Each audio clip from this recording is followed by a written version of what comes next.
여러분 안녕하십니까? BTV 뉴스입니다. 먼저 이 시각 주요 뉴스입니다. 부산시가 국가유공자를 예우하기 위해 설치한 우선 주차구역이 취재 결과 유명무실한 걸로 드러났습니다.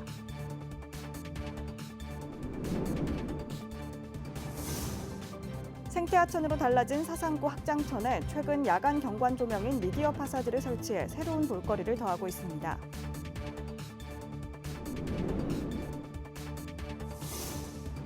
대중교통이 부족한 강서구에 다람쥐 버스가 운행을 시작했습니다.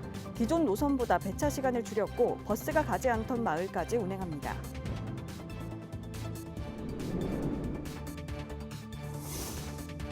수영만 요트 경기장 재개발을 앞두고 요트 대여와 요트 수리업주 등으로 구성된 비상대책위원회가 요트 일괄 철거에 항의하는 해상 시위를 벌였습니다.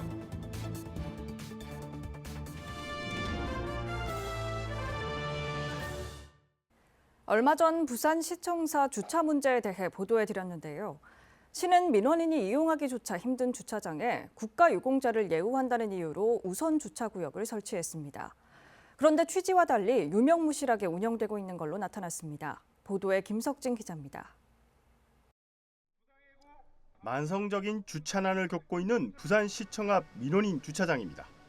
시는 지난해 조례를 통해 국가유공자 우선주차구역을 신설했습니다. 말 그대로 국가를 위해 희생 헌신한 유공자를 예우하기 위해 설치한 겁니다.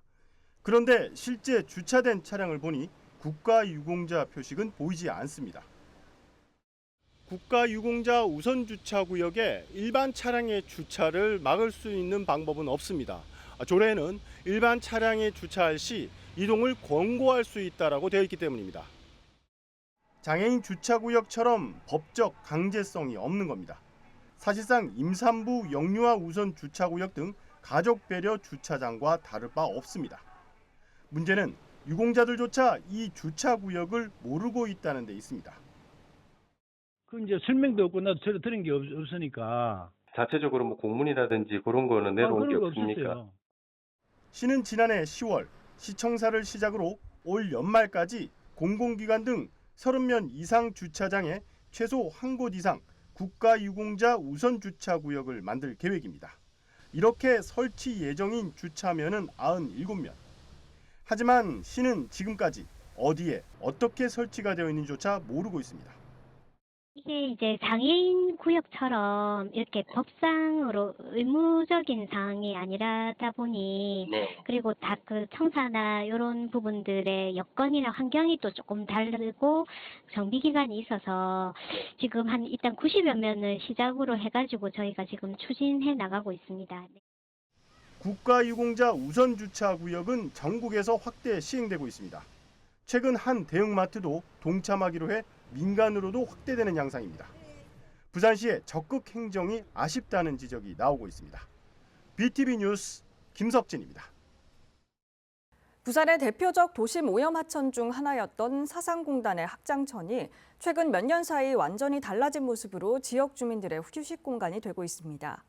최근에는 야간 경관 조명인 미디어 파사드를 설치해 새로운 볼거리가 더해졌다고 합니다. 박철우 기자입니다.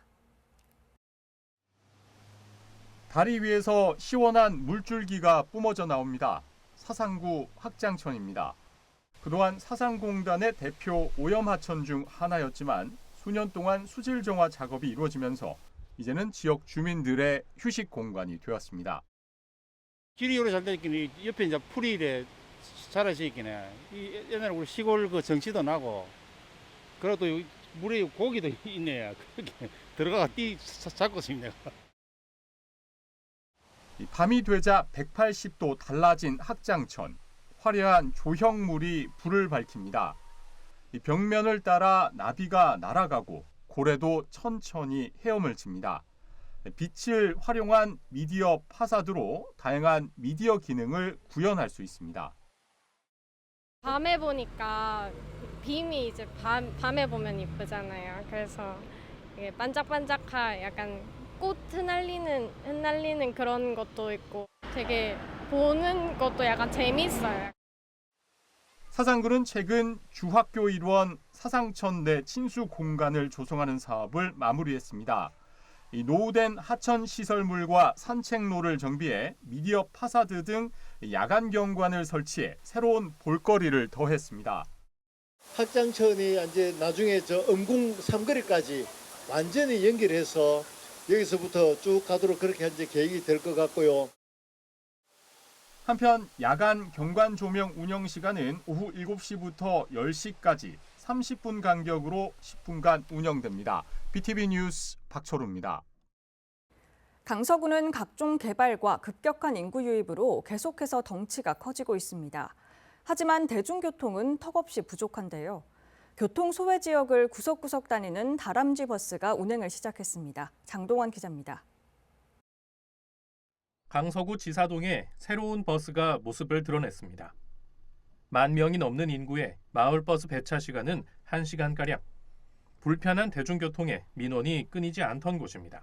시내버스가 개편이 됐는데도 불구하고 작년에 지사는 거의 혜택이 없었거든요. 이제 산단을 출퇴근하는 사람들도 아침 시간대는 이제 예를 들어 지사나 이런 데 하단에서 가실 때는 꽉꽉 차서 갑니다.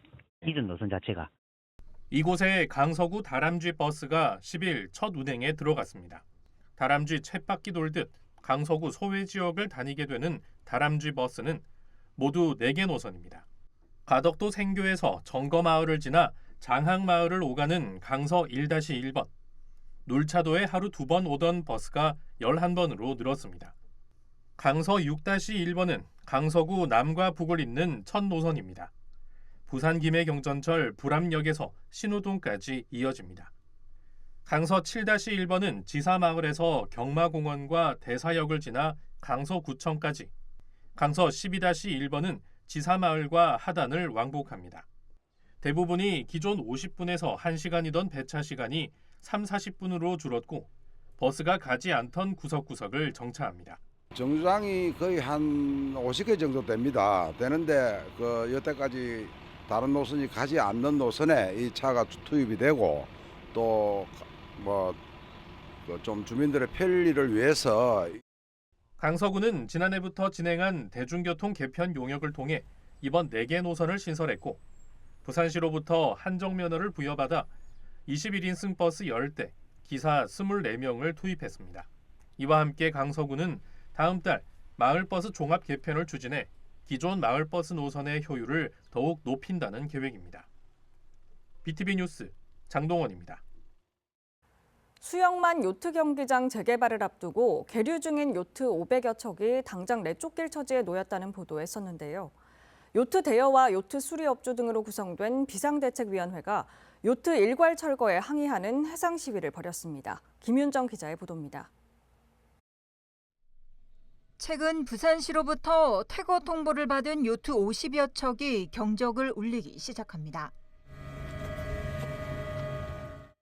경적을 울리며 수용만 요트 경기장을 출발한 요트는 해운대 앞바다까지 줄지어 항해합니다. 마리나 선박 대여와 요트 정비, 선주협회 등으로 구성된 수용만 요트 경기장 재개발 비상대책위원회가 관련 업체들과 협의 없는 부산시의 일방적인 요트 퇴거 명령에 반발하며 집단 해상 시위에 나선 것입니다. 이날 요트 해상 시위는 광안리 앞바다와 동백섬, 해운대 해수욕장 일대를 가로지르며 1시간가량 진행했습니다. 요트 경기장 재개발 시민의 품으로 해상 관광 산업을 부산시가 앞장서서 말살하고 잇따란 현수막까지 내걸렸습니다. 또 한순간에 쫓겨날 처지라며 부산시의 수용만 요트 경기장 재개발 방식에 거세게 반발했습니다. 부산시의 적극적인 대책 마련도 촉구했습니다. 부산시는 비상대책위원회가 육상에 이어 해상 시위까지 벌인 이후에야 요트 경기장 재개발 비상대책위원회와 사업 진행 상황과 관련해 1차 만남을 가질 것이란 입장입니다. 부산시의 밀어붙이기식 사업 추진에 갈등의 골만 깊어지고 있습니다. BTV 뉴스 김윤정입니다. 요트를 계류할 수 없는 북항 마리나 시설과 재개발로 내홍을 겪는 수영만 요트 경기장. 이 긴밀한 연관성이 있는 두 사업을 두고 해수부 산하기관인 부산항만공사와 부산시의 유기적인 협력이 이루어지지 않은 점이 문제의 원인이라는 지적이 나오고 있습니다. 송태웅 기자의 보도입니다. 북항 1단계 항만 재개발 사업 추진 계획서입니다. 지난 2008년부터 시작된 해당 사업의 주체는 부산항만공사. 때문에 마리나 사업의 전체적인 운용은 부산항만공사가 총괄하고 있습니다. 비슷한 시기 수영만 요트 경기장 재개발도 함께 계획됐습니다. 해당 사업은 부산시가 키를 잡고 민간 제한 사업으로 추진했습니다. 2008년에 계획된 두 사업은 무려 16년 동안 추진되어 온 겁니다. 하지만 시기도 성격도 비슷한 두 사업을 추진하면서 부산시와 부산항만공사의 공조가 없었다는 점이 여실히 드러나고 있습니다. 부산시와 어떤 그런 관계는 별개로 저희가 지금 인허가 받아서 하고 있습니다. 할 예정이고요. 저희 허가는 어차피 해수 쪽이니까 받아서 그렇게 진행할 예정입니다. 당장 요트 계류장을 운영할 수 없어 수년째 개점 휴업을 겪고 있는 북항마리나. 재개발 추진에 앞서 정박 중인 요트를 옮길 만한 마땅한 장소가 없는 수영만 요트 경기장. 부산의 랜드마크가 될 두 사업은 서로 긴밀한 연관성이 있음에도 공조를 위한 명문화된 법적 권한이 없습니다. 지방자치단체인 부산시가 해양수산부 산하인 부산항만공사의 사업에 직접적으로 관여할 수 없기 때문입니다. 부산시장이나 관할 이제 총구청장, 동구청장 측에서 일단 승인권이라든지 인허가권이라든지 그런 부분이 좀 있다고 하면은 조금 더 저희가 지역에 필요한 의견들이 대진하는 거라든지 좀 유리하게 좀 이끌 수 있는 그런 역할을 할 수 있을 것 같은데 좀 그런 부분이 북한 재개발 관련된 이제 항만 재개발 법령상의 지 역할이나 이런 부분들이 좀 미흡한 게. 전문가들은 중앙과 지방정부 간 권한을 공유하는 다층적 거버넌스의 필요성도 하나의 대안으로 제시하고 있습니다.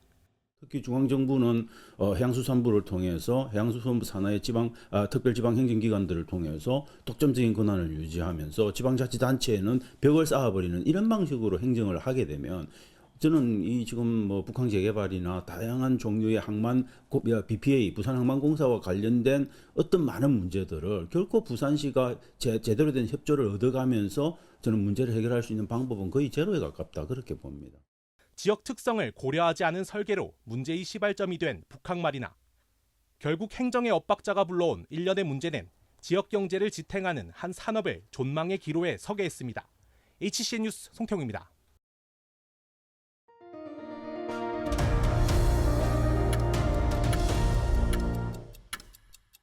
서울 노원갑 우원식 의원과 경기 군포시 이하경 의원이 22대 전반기 국회를 이끌어갈 의장과 부의장으로 각각 선출됐죠. 두 신임 국회의장과 부의장이 모두 현장을 강조했는데 어떤 이유에서일까요? 김대우 기자가 전해드립니다. 22대 국회 전반기 의장으로 선출된 오선의 서울 노원갑 우원식 국회의원.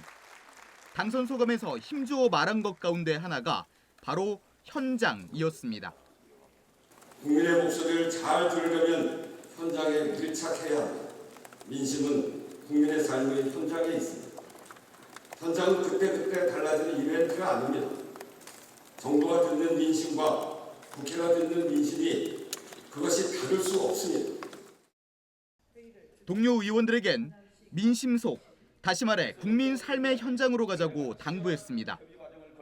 무엇이 국민의 뜻인가를 놓고 다툴 것이 아니라 국회의원 한 분 한 분이 더 적극적으로 민심 속으로 들어갑시다.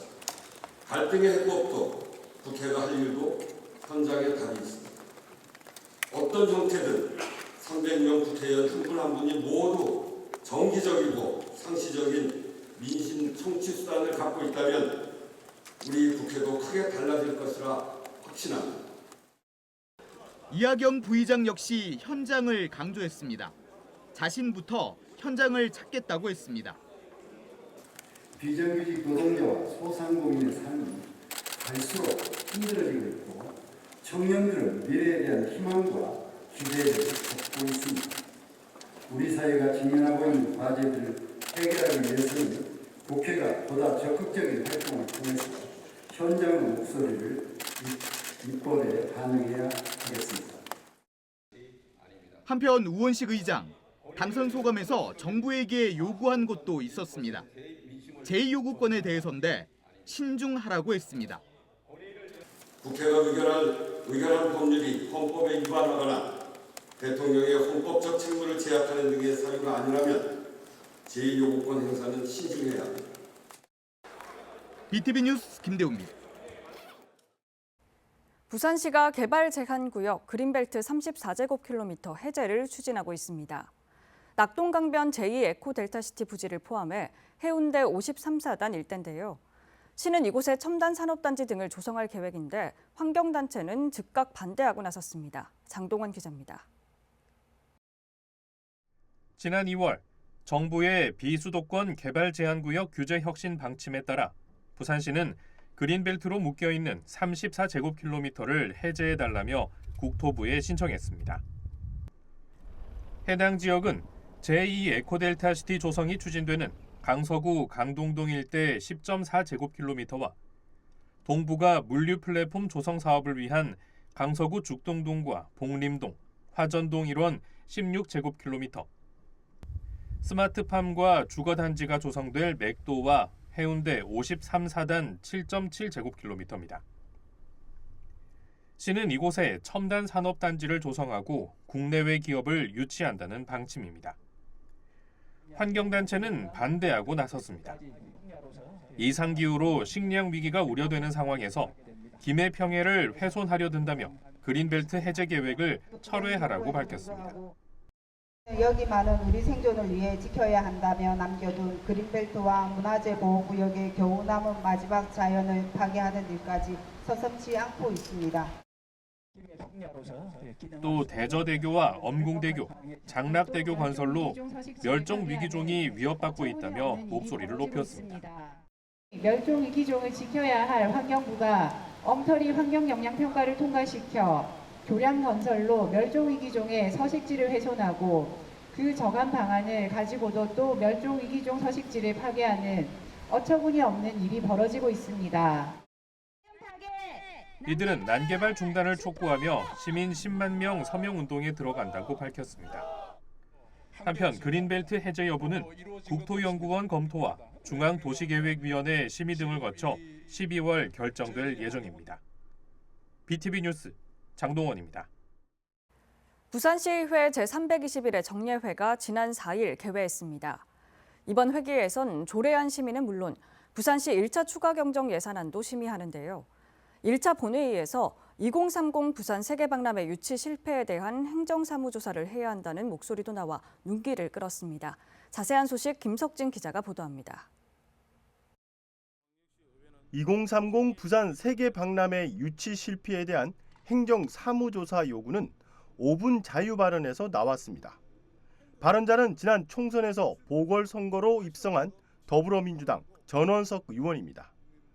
전 의원은 시와 의회가 2030 세계박람회 유치 과정의 모든 자료를 공개하고 행정사무조사를 통해 시민들이 갖는 의혹을 풀어줄 것을 요구했습니다. 이와 관련해 시가 유치활동 백서를 제작하고 있지만 내용이나 예산 사용 내역 등에선 확실한 답변이 없어 의혹을 키우고 있다고 지적했습니다.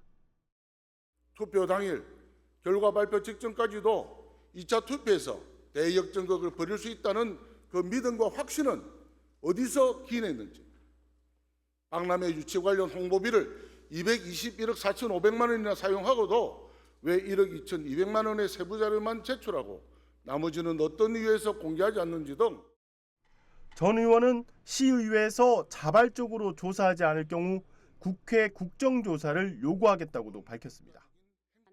국민의힘 정태숙 의원은 시의 화물 차량 주차 정책에 대해 문제를 제기했습니다. 정 의원은 부산의 화물 차량이 3만 6천여 대인데 반해 주차 면수는 전체의 5%인 2,000면에 불과하다고 지적했습니다. 또 우안부두에 있는 임시 주차장도 곧 폐쇄될 예정이라며 대체 주차장 마련을 촉구했습니다. 육상 물류의 핏줄인 화물차 주차 정책의 미비점은 없는지, 종사자의 애절한 목소리를 놓치는 사항은 없는지 점검과 제도 개선을 촉구하기 위해 이 자리에 섰습니다. 한편 이번 정례회는 오는 18일까지 열리며 79건의 조례 동의안 등을 처리합니다. 의회는 또 1조 2,627억 원 규모의 시 추경 예산과 1,790억 원의 교육청 추경 예산도 심의합니다.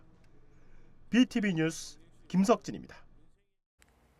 국내 마리나 산업 핵심 시설 중 하나인 수영만 요트 경기장 주차장이 방치된 차량과 캠핑카 등으로 몸살을 앓고 있습니다. 부산시는 지난해 주차장을 유료화하는 계획을 세웠지만 수영만 요트 경기장 재개발과 무료 주차장이라는 이유 등으로 사실상 관리에 손을 놓고 있습니다. 때문에 시민과 이용객 불편이 계속되고 있습니다. 박재한 기자입니다. 전국 최대 규모의 요트 계류장을 보유한 수영만 요트 경기장입니다. 번호판이 없는 차량들이 주차장 곳곳을 점령하고 있습니다. 앞유리에는 30일이 지나면 차량을 강제 이동시키겠다는 계고장이 붙어 있지만 한 달 넘게 아무런 조치도 이루어지지 않고 있습니다. 여기 있는 이 버스는 수차례 강제 이동을 한다는 계고장이 붙어 있지만 버젓이 자리를 차지하고 있습니다. 주차장 한편은 아예 캠핑카와 카라반 전시장을 방불케 하고 있고 적재물과 쓰레기도 곳곳에 쌓여 있습니다. 빈 주차 공간을 찾지 못한 차량들이 길가에 불법 주차한 모습도 눈에 띕니다. 무료 시설이라는 이유로 주차 단속 요원도 전무한 실정입니다. 저 동쪽편으로 또 쭉 끝으로 가면은 거기는 여기보다 더 할 겁니다 아마.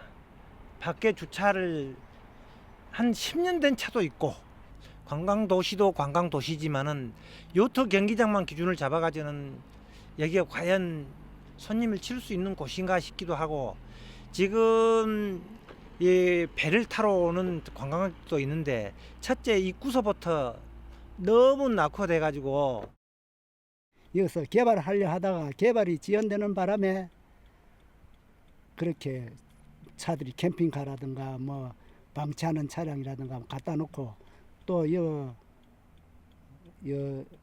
관리하는 데서 가끔 그 정리를 해도 뭐 잘 나가도 안 하고 무료니까 보기에는 안 좋죠. 좀 정리가 되고. 요트 경기장 주차장은 500면 규모, 눈에 보이는 장기 방치 차량만 57대에 이릅니다. 관리사업소는 지난해 주차장 유료화를 위한 용역을 마치고 내년에 주차장 유료화를 추진하려 했지만 요트 경기장 재개발로 차질을 빚고 있다는 설명입니다. 관련 공문을 지금 작성해서 일본 주경 그래서 보낼 예정입니다. 이동이 그 이전에 진행됐고 그래서 재개발 이슈가 있어서 이걸 하기 때문에 내년 초부터 할 겁니다. 내년 초에 사실은 이제 지금 재개발 공사가 예정돼 있기 때문에 실질적으로 조금 좀 에러가 시기적으로 안 맞는 부분이 있었습니다. 코로나 엔데믹 이후 요트 투어가 관광 상품으로 인기를 끌면서 최근 이곳을 찾는 관광객과 수학여행 수요가 늘고 있는 상황. 도심 최대의 무료 공영 주차장이 장기 방치 차량의 무덤이 되도록 방치되면서 관광도시 부산이라는 이름을 무색하게 하고 있습니다. BTV 뉴스 박재한입니다.